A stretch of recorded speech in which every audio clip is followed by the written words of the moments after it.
What if everything you've been told about why men fall in love is a lie? A shallow, comfortable lie designed to keep you searching in all the wrong places. Because the truth is far less superficial and infinitely more dangerous. It's the source of that deep spiritual ache you feel in a world of fleeting attractions, the reason connections seem to fade into nothing. A man doesn't truly fall in love when he sees you with his eyes. He falls when, for one breathtaking, terrifying second, he stops, looking and starts seeing you through the entire history of his soul. He falls when a gesture you don't rehearse, a word you speak without realizing, touches a forgotten layer of his memory. Your presence becomes a lighthouse on the oldest coast of his being, showing him two things at once: the man he has been and the man he finally has permission to become. This isn't just poetry. It is a powerful and hidden truth of the human psyche, a secret that the great psychoanalyst Carl Jung understood, could either build a bond that transcends time or shatter a man completely. And in this video, I will reveal how that secret works. But before we go any deeper, I've noticed something incredible. A huge number of you who gain so much from these teachings are watching without subscribing. If you are here seeking a truth that can genuinely change your life, I urge you, subscribe now and turn on all notifications. Don't miss the revelations that are coming. And if this is already resonating with you, let the algorithm know by hitting the like button. Do one more thing for me. Comment below and tell me what part of the world you are from. I want to see just how far these profound teachings of Carl Jung are traveling to heal and connect us all. Now, prepare yourself. We are about to walk a bridge across a dark city night, where every step reminds you that life is a transit. You are about to understand that one doesn't fall in love by chance. One falls in the vertigo of the step. When destiny feels close and intuition must take charge, you will learn why a man's future suddenly stops being a theory and becomes a terrifying direction when he looks at you. Because true love is not a gentle sensation that arrives like a wave. It is a profound call from the soul that demands an answer. And today, you will learn how to answer it. In Jungian terms, we would say that a man falls in love when his anima, that internal feminine figure made of symbols, intuitions, and memories of woman, projects onto you a promise of totality. This doesn't mean he confuses you with an ideal. It means that a forgotten portion of his inner world recognizes in you a key, not only to open beautiful doors, but also for those rooms of the psychic house that he kept closed for years. When a man looks at you, and without knowing why feels he can take a deep breath for the first time, what he has found is not the perfect woman. He has found an entrance, and at the same time, a test. Here the first uncomfortable truth appears. Men don't fall in love with relief. They fall in love with meaning. They seek relief, yes, but what truly captivates them is not a numbing affection, but the rare experience of being at home in the midst of a transformation. When a man perceives that by your side he doesn't have to shrink his hunger for life, but to expand it with discipline and beauty, that's when he begins to fall. Not in a passive fall. He falls inward, toward a truer center of gravity. And that descent, if it is genuine, forces him to look up and ask himself, what does this vision ask of me? What part of me must die for that future to be born? It is here that the shadow, that part of us that gathers what is denied, what is feared, what doesn't fit our self-image, comes out of its hiding place. A man falls in love when his shadow ceases to be a diffuse threat and becomes a task. When he understands that to deserve this story, he must reconcile with his impulsiveness, with his wounded pride, with that tendency to flee just when things matter most. If he does not cross that threshold, his infatuation will be just a brief fire, beautiful to see, useless to warm the winter. If this is resonating in the deepest part of you, stay, because what is coming may change the way you understand yourself. I'm not saying this to keep you for the sake of keeping you. I say it because there is no method without patience, and there is no patience without a light on at the end of the tunnel. Let me tell you a scene that belongs to no one, and at the same time belongs to all of us. He dreams of an old train station. The vault is iron and glass. The light enters like golden water. There are empty benches and a clock stopped at 11:11, the symbolic hour of decisions that seem like coincidences but are not. She appears in a dark blue coat with a notebook in her hand. She doesn't look at him, just sits 3 benches away and elegantly dodges the cooing of a pigeon trying to steal imaginary crumbs. He watches her as if she were a word he once knew how to say but forgot. When the woman finally looks up, there is no flirting or calculation. There is recognition, as if they both remembered having promised each other something before they were born. He wakes up with a phrase in his throat. Don't look for her by her form. Find her by the truth. That dream is a map. The station is his life at a standstill. The clock, synchronicity, the notebook, the promise of meaning, and the blue coat, the depth he can no longer avoid. A man falls in love when he recognizes signs like these. I'm not talking about superstitions. I'm talking about the way the soul organizes reality when we are ready to take on a destiny. A song that appears at the exact moment. A phrase that comes from the mouth of a stranger and says what we were denying. An encounter that repeats and repeats until we accept that we will stop calling it a coincidence. Jung called this synchronicity, events connected by meaning. When this invisible fabric begins to tighten around a relationship, the man feels that he is no longer pursuing a preference, but responding to an appointment. But not all that glitters is destiny. Projection is a cruel teacher. That rush of adoration that idealizes, that I can't get you out of my head, that feeds on mystery and not on truth, can be deceiving. A man can confuse his hunger for transcendence with the shine of an impossible presence. How to distinguish one from the other? Idealization feeds on your shortcomings and demands little of you. Real love is nourished by your potential and asks much of you. Idealization keeps you a child. Love makes you responsible. If with her you feel you can lie to yourself better, it's not love. If with her you feel that you finally don't need to lie to yourself, then listen. Something sacred has begun. There are 3 forces that, when aligned, cause a man to rush towards love with the obedience of the tides. The first is recognition. Someone sees me without embellishments, and yet my value is not diminished. Recognition is not praise, it is presence.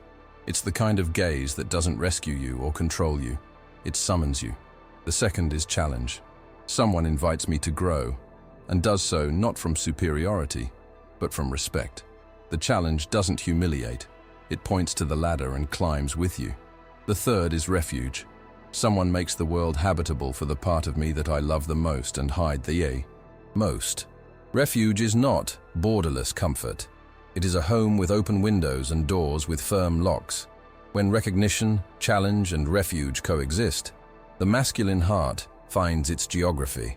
If you notice, this has less to do with the theatricality of romance and more with architecture. A man falls in love with an invisible architecture that his soul perceives.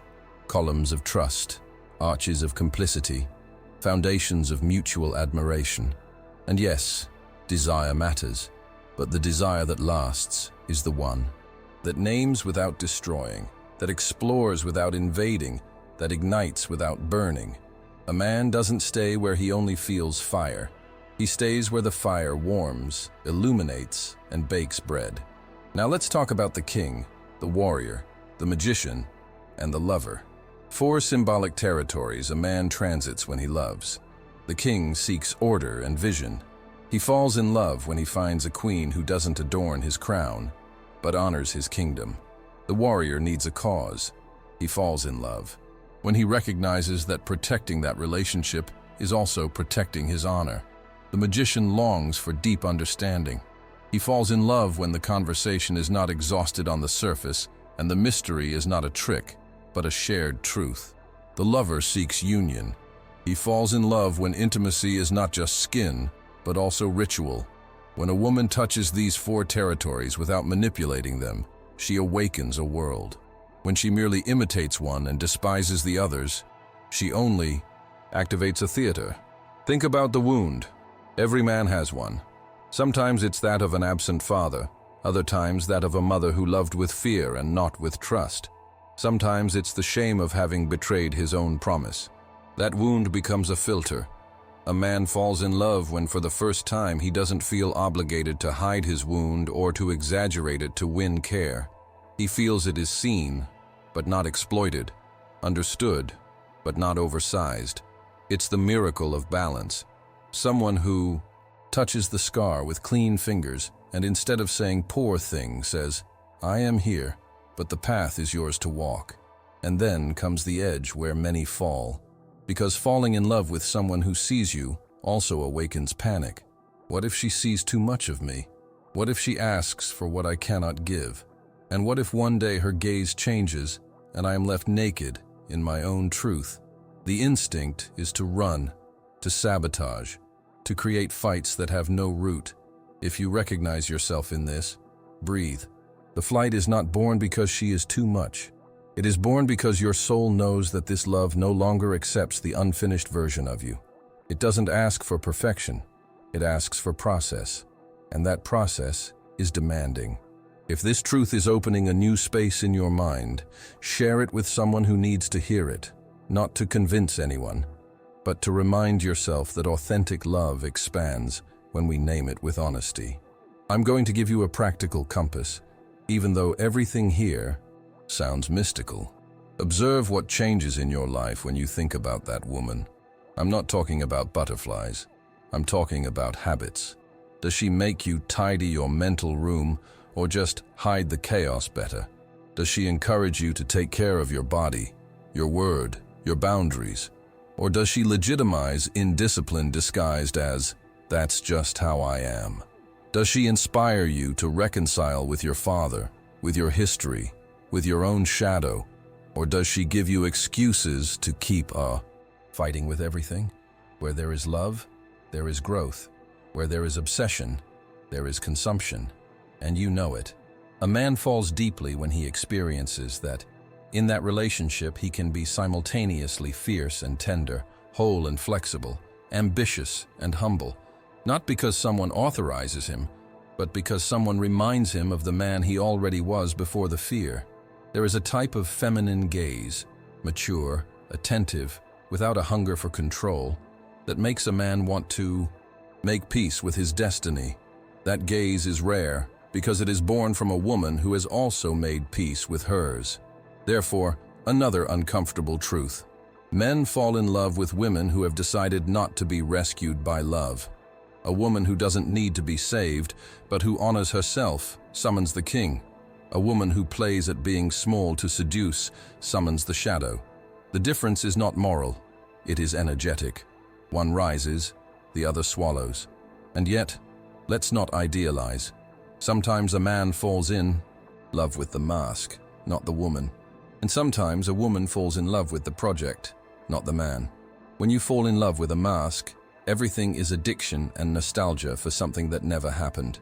When you fall in love with the project, you turn the other into a task and forget their mystery. What is the alternative? Letting the bond breathe enough for the real person to appear, and then deciding, not the other way around. I return to the bridge. I told you at the beginning that love is a call, not a wave. What does that call sound like? It sounds like those mornings when you wake up before the alarm and you know there's a conversation you can no longer postpone with yourself. It sounds like that small decision, sending the honest message, apologizing without theatrics, saying no where you always said yes, that reorganizes the emotional map of the day. It sounds like the courage to tell that woman what you really want without selling yourself short or putting yourself on, a pedestal. The call of love brings clarity. If it throws you into permanent confusion, it's not a call, it's noise. Perhaps you're asking, and where does desire fit in? Desire is the river. It sweeps you away, it cleanses you, it scares you, it gives you life. But desire only does harm when it has no banks. The banks are the limits you choose out of respect for yourself and for her. When a man sets banks, desire becomes navigable. And yes, one more secret. Most men begin to truly love when they discover the power of their own limits. Not because the limit pushes away, but because it sustains. The heart trusts where someone knows how to say up to here and from here. If he doesn't know how to say it, he fears getting lost in the river of himself. If she doesn't know how to say it, she fears losing you to pull you into her sea. The limit is the language of the adult. If you are still here, it means you are not like the others, and you are ready to go further. And that further is not a mystical promise. It is a daily responsibility. Because the real reason a man falls in love is not that he found someone who filled his void, it's that he found someone in whose presence his void ceased to be a hole and became a promise of work. He falls in love because his life, through that relationship, acquires an architecture of the soul. He falls in love because he finally understands that to love is not to lose oneself, but to meet another, like two rivers that keep their names even when they share the same channel. I want to give you 3 images you can invoke when your mind lies to you. The first, the workshop.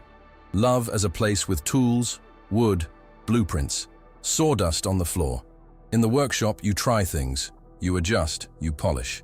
If your relationship doesn't give you tools, words, rituals, habits, but only spectacles, get out of there and look for the workshop.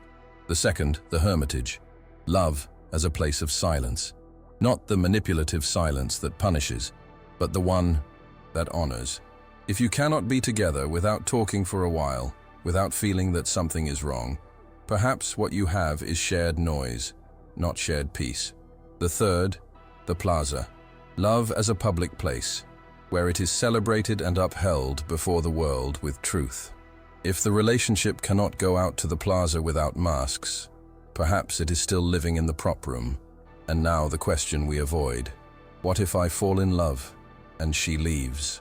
Then you will have learned something that will make you more of a man, that love is not measured by the outcome, but by the quality of the presence you offered. If you gave everything from a place of truth, without begging for what isn't yours to have, or holding on to what is no longer yours, you didn't lose. You gained a clearer version of yourself. And that version, believe me, doesn't stay alone for long. The universe has precise ways of bringing together those who have become clear. Perhaps at this point, you feel like reviewing your history. Do it with gentleness. Remember where you fell in love with the wrong promise, where you confused lack with destiny, where you called a pattern that consumed you passion. Not to blame yourself, but to bless your learning. Then write on a real piece of paper with ink 3 things you will honor when love knocks on your door again. I will not abandon my path. I will name my limits with love. I will be honest with my shadow. Put them in a place where your eyes cannot lie. I'm going to say something that perhaps no one has told you so clearly. You don't just fall in love with a woman. You fall in love with the man you become when you look at her with truth. She is not your salvation or your ruin. She is a mirror that can be clean or can be fogged by your projections. Your task is not to possess that mirror. It is to deserve the reflection. How? By living in such a way that when you see yourself in her eyes, you recognize the man you always suspected you could be. That recognition, my friend, that is what binds. And not by a chain, but by coherence. In practice, love is made 3 times. When you feel it, when you choose it, and when you sustain it. Feeling is the spark, choosing is the act, sustaining is the art. Most stay in the spark and call chemistry destiny. Some advance to the act and call exclusivity love. Few arrive at the art. It is the place where day after day, what we are and what we want, is negotiated with tenderness and firmness. If you are ready for the art, life will put you in front of a woman who is also ready, and you will recognize her not by her beauty, which may be immense, but by her silence, her uncalculated laughter, the way she cares for what she loves, without becoming its owner. Let's return to the bridge one last time. The wind has changed. The river sounds closer. You are no longer walking alone, but not because someone took your hand blindly, but because you learned to offer yours with your eyes open. The real reason why men fall in love. Because there is a moment when the soul decides it's time to stop surviving and start serving something greater than oneself. A shared vision, a truth that founds a home, a destiny with its own name. In that instant, the man bows not before a person, but before a meaning. And when that meaning has a face, and that face looks at you without asking you to stop being you, then you truly fall upward. You have reached the end, and by doing so, you have proven that you are not like the others. You were ready for the truth, and now you have been given the key. That feeling of going further is no longer a wish. It is a choice that begins now, today. You now hold the power to call what is true by its name. To look another soul in the eye and say, I want to build, not just be entertained. I want truth, not theater. I want process, not a farce. You now have the vision to see when the workshop, the hermitage, and the plaza light up in their gaze. This is a rare, almost sacred power. Take care of it, protect it, and above all, live in a way that makes you worthy of it. Before you go, I invite you to a final gesture that sustains this entire journey we are on together. An incredible number of people who experience a profound shift while watching these videos are not subscribed. Do not be one of them. The truth you receive today is just the first step. To ensure you don't miss the deeper teachings that are coming, subscribe and turn on all notifications. If this message lit a fire inside your soul, press the like button now. And finally, I don't want a simple comment. I want a declaration, a promise to yourself. Comment below with the 5 powerful words, I will answer the call. Let this be your mark. Let me know that you are ready for the great work ahead. This is not for an algorithm. This is for your destiny.